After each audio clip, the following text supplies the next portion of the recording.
Graça e paz, meu querido irmão, minha querida irmã, bom dia. Que coisa maravilhosa a gente poder ter mais um dia presente de Deus para as nossas vidas.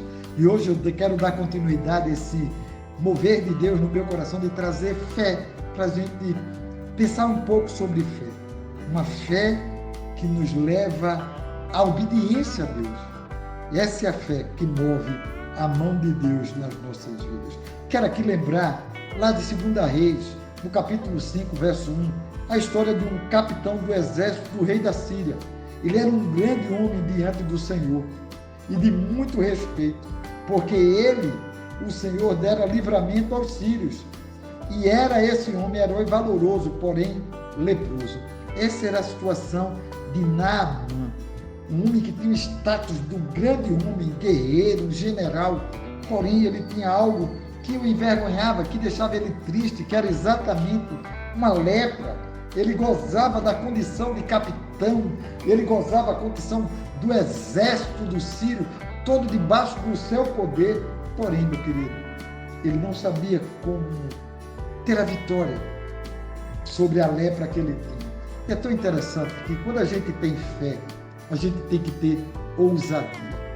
Havia uma garotinha na casa desse capitão do Naamã, que era escrava, trabalhava com a esposa dele.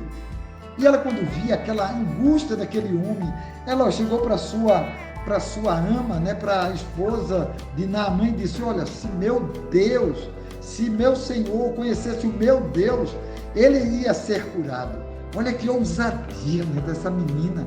Quando a gente tem o Senhor como certeza, quando a nossa fé está toda ela pautada no nosso Deus, está toda completamente centrada na realidade da vida, de que é o Deus Criador de todas as coisas, nós somos ousados. E essa garotinha foi ousada, e foi lá e disse: olha, se o meu Senhor estivesse diante do homem, ele como um homem diante do Deus, eu tenho certeza que a sua lepra seria restaurada. E aí a mulher de Naamã esperou um pouco para falar, e terminou dizendo a Naamã: olha, essa pequena escrava desse povo disse que há um Deus que pode curar essa tua lepra. E aí Naamã, meio arrogante ainda, mas disse: eu vou lá no rei deles, conversar com o rei deles. E aí ele foi no rei, pegou uma carta do seu rei, foi no rei de Israel. Só que o rei de Israel ficou desesperado, porque ele disse: oxe, esse cara está ficando louco. Ele chegou até a rasgar as suas vestes em sinal de desespero. E aí, o que aconteceu? O profeta, o homem de Deus, soube que o rei estava desesperado. E aí, disse assim: olha, rei, manda ele vir aqui a mim.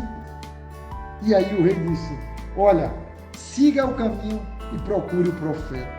E aí, quando ele conversou com o profeta, que mandou chamar o profeta nem sai de dentro da sua casa. E manda o seu discípulo e diz: olha, manda ele dar 7 mergulhos no Rio Jordão. E aí, olha a arrogância do Naamã. Ele ficou louco, porque ele disse: ele nem veio olhar para mim. Ele esperava raios do céu, brilho, foguetes, bombas, estourar, vulcão. Ele esperava um grande mover, não apenas 7 mergulhos no Rio Jordão. Naquele momento, o capitão ficou tremendamente embravecido, porque ele era arrogante. E a arrogância, meu querido, não combina com a fé legítima.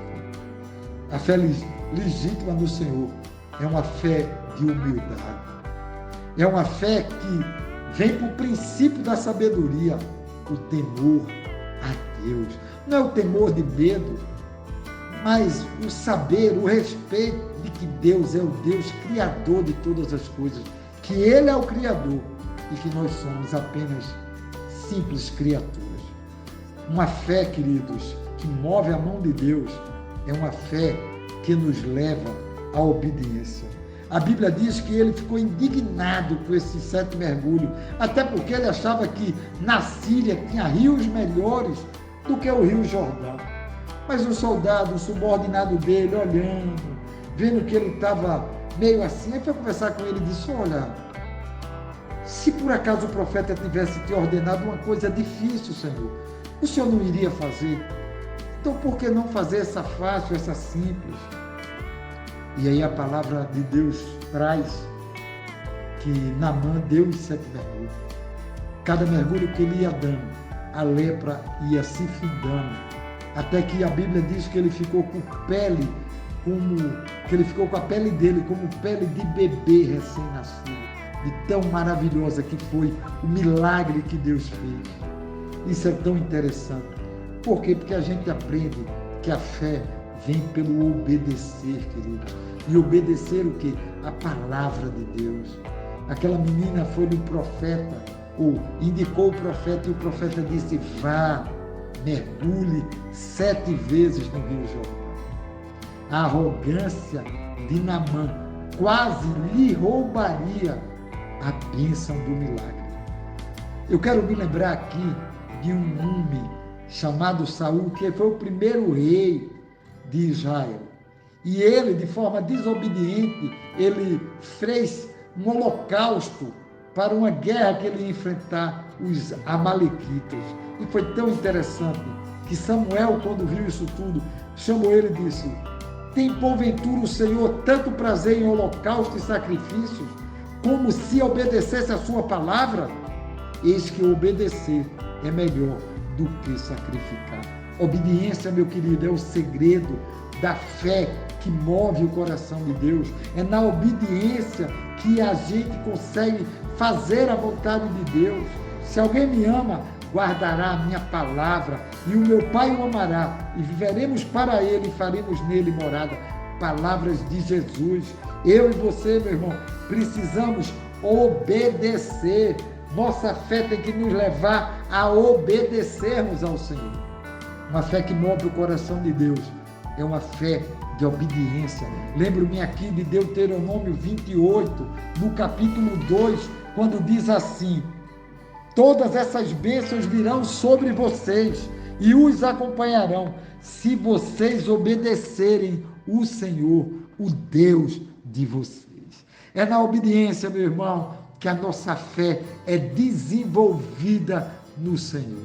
Que Deus te abençoe, que Deus aumente a tua fé, que Deus desenvolva a tua fé, que você cresça em experiência, em intimidade com Deus, e que você tenha um coração compassivo, cheio de compaixão pelo próximo, e a tua fé, ela vai te levar a lugares de vitória, em nome de Jesus. Amém.